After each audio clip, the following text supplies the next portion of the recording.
ஆ என்ன பொறுத்தவரைக்கும் 2029 வரைக்கும் இந்திய பங்குச் சந்தைகள் அபரிதமான ரிட்டர்ன் குடுக்காது. ஓகே. ஒரு வங்கியில வைப்பு நிதியில வச்சீங்கன்னா, உங்களுக்கு ஒரு 7% அல்லது 8% ரிட்டர்ன் வருதுன்னா, பங்குச் சந்தையில ஒரு 9% அல்லது 10% அப்படிங்கிற அளவுக்கு தான் நம்ம வந்து எதிர்பார்க்க முடியும். நான் சொல்றது வந்து லார்ஜ் கேப் ஸ்டாக். சிறு முதலீட்டாளர்கள்லாம் பெரும்பாலும் பார்த்தீங்கன்னா, லார்ஜ் கேப் ஸ்டாக்ஸ்ல முதலீடு பண்ண மாட்டாங்க. பெரும்பாலும் ஸ்மால் கேப்ஸு, மிட் கேப்ஸு அந்த மாரி ஸ்டாக்ஸ்ல தான் முதலீடு பண்ணுவாங்க. அதெல்லாம் வந்து ஏறும்போதும் வேகமா ஏறும். இறங்கும்போதும் வேகமா இறங்கும். இறங்கும்.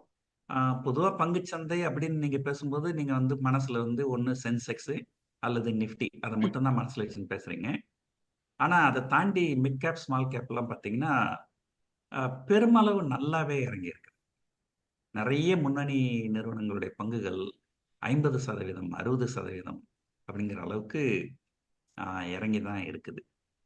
ஓகே. ஆ இந்த நிலை வந்து ஒரு அடுத்த 2, 3 ஆண்டுகளுக்கு 2029 வரைக்குமே நம்முடைய பங்குச் சந்தைகள் ஒரு பிரகாசமான எதிர்காலம் இருக்குது அப்படின்னு சொல்ல முடியாது. 2020 2030ன்னு சொல்லாம நான் ஏன் 2029ன்னு சொல்றேன் அப்படின்ற காரணத்த நான் உங்களுக்கே விட்டுர்றேன். அத நான் விளக்கி சொல்ல